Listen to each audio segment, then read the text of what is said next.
Hi guys, welcome to Chemistry Links. My name is Om Prakash. आइए हम बात करते हैं अर्हेनियस इक्वेशन। इससे पहले वाला वीडियो अगर नहीं देखे तो प्लीज़ आप वीडियो देख लें। मैं लिंक डिस्क्रिप्शन बॉक्स में दे दिया हूं, आप प्लीज़ उसे जाकर के एक बार देखें ताकि चीज़ों को हम एक दूसरे को लिंक कर सकें। ठीक है, चले आइए हम बात करते हैं अर्हेनियस इक्वेशन। अर्हेनियस इक्वेशन क्या है भाई? अर्हेनियस इक्वेशन के बारे में हम लोगों ने अभी तक कुछ भी डिस्कस नहीं किया, लेकिन एक चीज़ हमको जरूर पता है, जे टेम्परेचर बढ़ता है तो आर बढ़ता है, आर बढ़ता है तो के बढ़ता है, इतना ही पता है हम लोग को। ठीक है, इससे पहले वाला में जो वीडियो था, इससे पहले आप देख लीजिएगा, उसमें एक्सोथर्मिक इंडोथर्मिक का क्या क्या पहाड़ी वाला ग्राफ जिसको बोलते हैं, उस ग्राफ के बारे में मैंने बताया है। ठीक है, आइए तो अर्हेनियस इक्वेशन में पहली बात एक होता है क्या, रेट कांस्टेंट। देखिए दोनों दो चीजें होती है, एक होता है रेट कांस्टेंट, एक होता है equilibrium constant, both are different. तो हम बात करते हैं रेट कांस्टेंट। रेट कांस्टेंट किसी भी इक्वेशन का रेट कांस्टेंट होता है जिसको हम मान लिया के। इन्होंने अर्हेनियस क्या बताया था, जो rate constant K is directly proportional to e के power minus E a by R T. ये E that is the activation energy, R is the आपके लिए gases constant, T is the temperature. ठीक है, तो ये देख लीजिए के जो होता है डिपेंड ऑन टू फैक्टर, दो फैक्टर पे डिपेंड करता है। क्योंकि ये तो कांस्टेंट होगा तो किसके किसको, एक्टिवेशन एनर्जी एंड टेम्परेचर। तो क्या लिखा हुआ, एक्टिवेशन एनर्जी एंड टेम्परेचर के ऊपर डिपेंड करता है। ठीक है, कौन सा बात कर रहा है, के की बात कर रहा है। अब हम बात करेंगे ना, जो एक्टिवेशन एनर्जी कैसे वेरी करता है इसके ऊपर, टेम्परेचर कैसे वेरी करता है इसके ऊपर, दोनों के बारे में बात करते हैं। ठीक है, ओके। उससे पहले इस पूरे टर्म को हम लोग बोलते हैं, पूरे ये टर्म होता है, इस पूरे टर्म को बोलते हैं क्या, फ्रैक्शन ऑफ मोलेक्यूल। क्या बोलते हैं साहब, fraction of molecule having energy more than the threshold energy. जैसे कि आपने ये देखिए, ये ऐसे दिया हुआ है और ऐसे देकर के ऐसे पहाड़ी वाला ग्राफ, सॉरी ये मैक्सवेल डिस्ट्रीब्यूशन लॉ की बात कर रहे थे, तो ये बात करते हैं ईटीएच थ्रेशोल्ड एनर्जी। ये देखिए ऐसे हो गया, ऐसे। ठीक है, तो इसको जब हम करते थे तो इसके लिए नाम बोलते थे, that is called the threshold energy. इसको बोलते हैं हम क्या, थ्रेशोल्ड एनर्जी बोलते थे ना, थ्रेशोल्ड एनर्जी। सॉरी ये वाला थ्रेशोल्ड एनर्जी होता है, और ये वाला जो पोर्शन होता था उसको बोलते क्या, रिएक्शन पार्टिसिपेट करता। और यहाँ पे FOM लिखते थे, या क्या लिखते थे, फ्रैक्शन ऑफ मोलेक्यूल। मैंने ऐसे लिखा था पिछले, आप वीडियो देख लीजिएगा, FOM शॉर्ट फॉर्म में लिखा, फ्रैक्शन ऑफ मोलेक्यूल लिखा था। ठीक है, यानी कि इतने ही मोलेक्यूल रिएक्शन में पार्टिसिपेट कर रहा है, यानी कि थ्रेशोल्ड एनर्जी से ज्यादा इतने ही मोलेक्यूल का है। देखिए FOM यानी कि reaction of molecule having energy more than the threshold, threshold energy से ज्यादा होना चाहिए, उसी को बोलते हैं। तो जब भी आपको पूछेगा FO यानी फ्रैक्शन ऑफ मोलेक्यूल पूछेगा तो ई के पावर EA बाई RT निकाल दीजिएगा, दैट्स ऑल। ये इसका वैल्यू, जो वैल्यू आएगा ये, इसी को बोलते हैं FOM बोलते हैं। ठीक है, ठीक है। अब देखिए इसी K को, K is inversely proportional to 1 e के पावर ART। क्या ऐसा लिख सकता हूं, क्योंकि ये नीचे जब जाएगा तो ये 1 माइनस है तो माइनस है तो प्लस हो जाएगा, तो ये वाला सिचुएशन हो गया, ये आएगा। अब देखिए R इजिकल टू क्या होता है, K इंटू ए के पावर N होता है, यानी कि ये कहें या ये, इस पे कोई कंसंट्रेशन रख दीजिए, तो R बढ़ेगा तो K बढ़ेगा। ये तो समझ ही रहे हैं, ये समझ रहे हैं। अब देखो ये सिचुएशन बनने के बाद टेम्परेचर को बढ़ाएंगे तो क्या बढ़ेगा, K बढ़ेगा तो R बढ़ेगा। इससे पहले भी हम डिस्कस कर चुके हैं, बट यहां पे भी थोड़ा सा एक बार देख ले। आइए देखते हैं।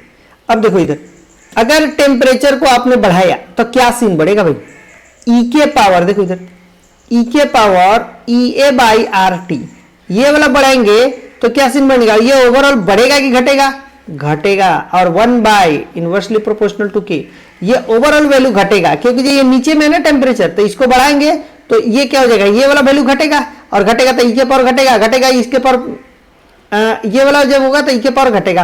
और जब ई के पावर घटेगा यानी कि ये ओवरऑल चीज घटेगा तो ये के का वैल्यू बढ़ेगा। जब के का वैल्यू बढ़ेगा तो यहां तो समझ में आया के के लिए, क्योंकि अर्हेनियस ने बात किया था के बारे में, तो के बढ़ेगा। अब जब आप जानते हैं के बढ़ेगा, टेम्परेचर बढ़ाया तो के बढ़ेगा, और जब के बढ़ेगा तो यहाँ पे आर भी बढ़ेगा। तो यहां से हम रिलेशन ये देख सकते हैं, के बढ़ा तो आर बढ़ा। ठीक है, इससे पहले हमने बात कर रहे थे, जे टेम्परेचर बढ़ाएंगे तो आर बढ़ेगा, तो आर बढ़ेगा तो के बढ़ेगा, ऐसा बात कर रहे थे हम। ठीक है, ठीक है।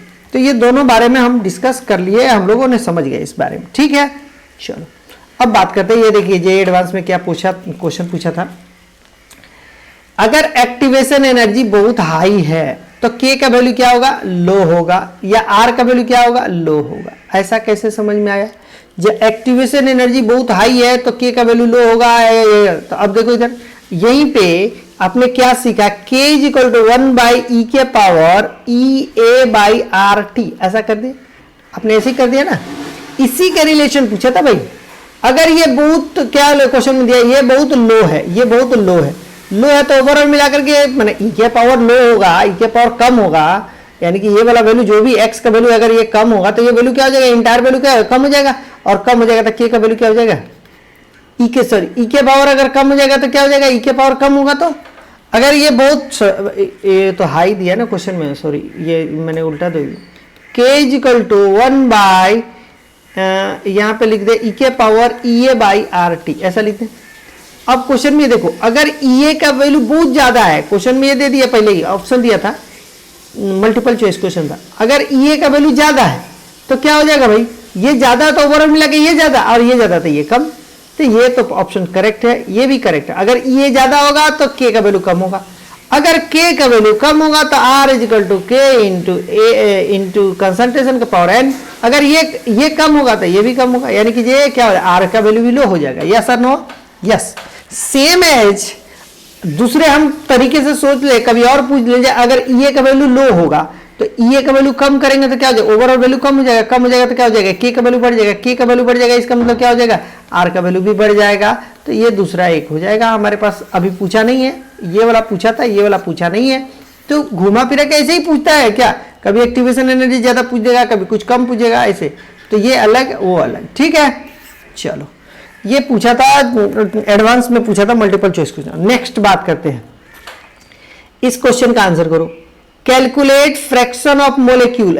फ्रैक्शन ऑफ मोलिक्यूल किसको बोलते हैं, e के पावर माइनस EA/RT को फ्रैक्शन ऑफ मोलिक्यूल बोलते हैं। अभी लिखा दिया मैंने, calculate fraction of molecule having energy more than threshold energy if activation energy, ये का वैल्यू ये दिया हुआ है, एक्टिवेशन एनर्जी ये इतना दिया हुआ है 0.069 सॉरी 0.693 किलो कैलोरी पर मोल एट 227 डिग्री सेंटीग्रेड। आर का वैल्यू दिया हुआ है, कैलोरी में दिया हुआ है, ठीक है। कुछ भी नहीं है यहाँ पे, टेम्परेचर गिवन है, आर वैल्यू दिया है, ए वैल्यू दिया हुआ है, ओवरऑल निकाल देंगे तो आपका आंसर आ जाएगा। यस और नो बोलो। अब आपको थोड़ा सा मैं निकाल के दिखाता हूं, क्योंकि आपको ये थोड़ा कॉम्प्लिकेटेड लगेगा, जैसे ऐसे कैसे हो रहा है। देखो इधर e के पावर माइनस EA/RT, चलो इक्वल टू e के पावर माइनस 0.693 कर दो, ऐसा कर दो, डिवाइडेड बाई क्या कर दो बोलो, आर का वैल्यू कितना दिया हुआ भाई, 2 कैलोरी। चलो भाई यहाँ देखिए किलो कैलोरी दिया है, तो इस किलो कैलोरी को वर्ग करके 1000 कर दो, और यहाँ क्या लिखा हुआ 2 कैलोरी, तो 2 रखने, क्योंकि कैलोरी में ये भी दिया है तो इसको लिए भी मैं कैलोरी में, किलो कैलोरी कैलोरी में चेंज कर दें, ठीक है। इनटू यहाँ पे क्या लिख दे भाई, केल्विन के लिए कितना दिया है 227, इसको कन्वर्ट करेंगे तो 273 और जोड़ दीजिए तो कितना हो जाएगा 500 हो जाएगा, यानी कि 500 हो जाएगा, ठीक है। अब थोड़ा यूनिट के बारे में बात कर लेते हैं। यूनिट के लिए ऊपर वाला में क्या हो जाएगा बोलो, ऊपर वाला का यूनिट क्या हो जाएगा, कैलोरी पर मोल कर रहे हैं, इसका यूनिट क्या हो जाएगा बोलो, कैलोरी पर मोल केल्विन, ठीक है।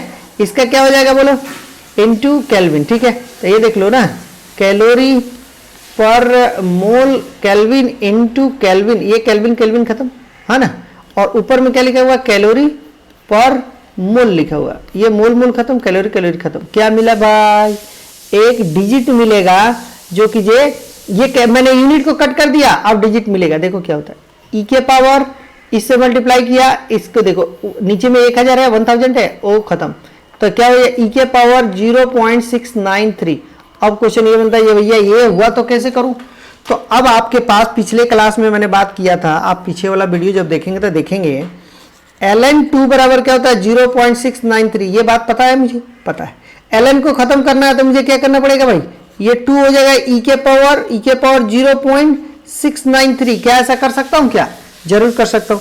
इसको नीचे लेके जाओ तो 1/e के पावर माइनस 0.693 कर दूं क्या, and that is equal to 1/2 कर दूं क्या, 1/2 हो जाएगा कि नहीं हो जाएगा, ये बोलो। ये जब नीचे जाएगा, मैंने कुछ कुछ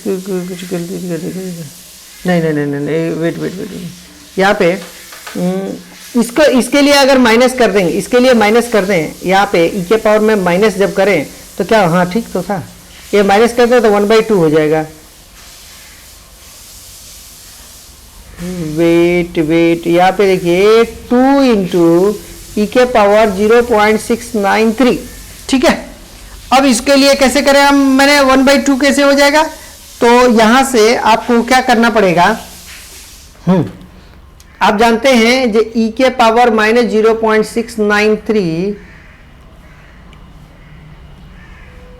इसको नीचे करेंगे तो ये हो जाएगा 1/2 हो जाएगा, दैट्स ऑल, ये तो हो जाए, ये तो होता है। हाँ, इसको नीचे लेके जाएगा, यानी कि इसके लिए नीचे से ये इसके ऊपर जब माइनस करेंगे तो ये क्या हो जाएगा, 1/2 ही तो होगा भाई, ये नीचे चला जाएगा। यस सर नो, अगर ई के पावर माइनस 0.693 कर दीजिएगा तो 1/2 के बराबर हो जाएगा ये वाला, ये 2 था 1/2, जो चूंकि ये 1/समथिंग में चला जा रहा है ना, तो 1/समथिंग में चला जाएगा। नहीं समझ में आ रहा तो यहाँ पे कर दो, मैं इसका और सिंप्लीफाई वर्जन थे। आपने क्या किया, 2 के पावर ई के पावर कितना लिख दिया, 0.693, ऐसा आ रहा था ना, ऐसा आ रहा था ना। चलो भाई मैंने 1 कर दूं, 1/2 कर दूं, 1/e के पावर 0.693 कर दूं।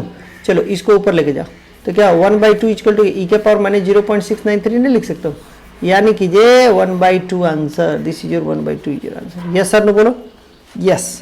तो आपके पास ये चीज समझ में, अगर परसेंटेज पूछ देता, percent of fraction of molecule पूछ देता, परसेंटेज पूछ देता, calculate fraction of molecule having the energy this पूछा ना, परसेंटेज फ्रैक्शन ऑफ मोलिक्यूल पूछ देता था, इसी को क्या लिख देते, that is equal to 50%। Yes sir no जी।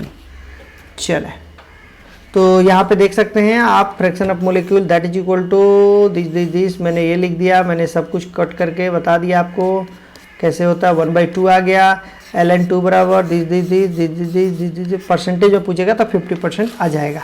ये सारी बातें हम डिस्कस कर चुके हैं, ठीक है ठीक है। अब थोड़ा सा बात करते हैं नीचे में, ये देखो k का वैल्यू ये डायरेक्टली प्रोपोर्शनल था, इसी k को इन्होंने प्रोपोर्शनलिटी को हटा करके इसको लिख दिया अरहेनियस कांस्टेंट। इसको बोलते हैं अरहेनियस कांस्टेंट, इसको बोलते हैं प्री एक्सपोनेंशियल फैक्टर भी बोलते हैं, किसको, a को। आपको टर्म याद रखना पड़ेगा। देखो ये क्वेश्चन पूछा है फ्रीक्वेंसी फैक्टर के बारे में, क्वेश्चन में आ चुका है, नहीं सॉरी फ्रीक्वेंसी फैक्टर में नहीं पूछा, ये पूछा है। It represent the rate of collision, ये रेट ऑफ कोलिजन को रिप्रेजेंट करता है, कौन सा, ए।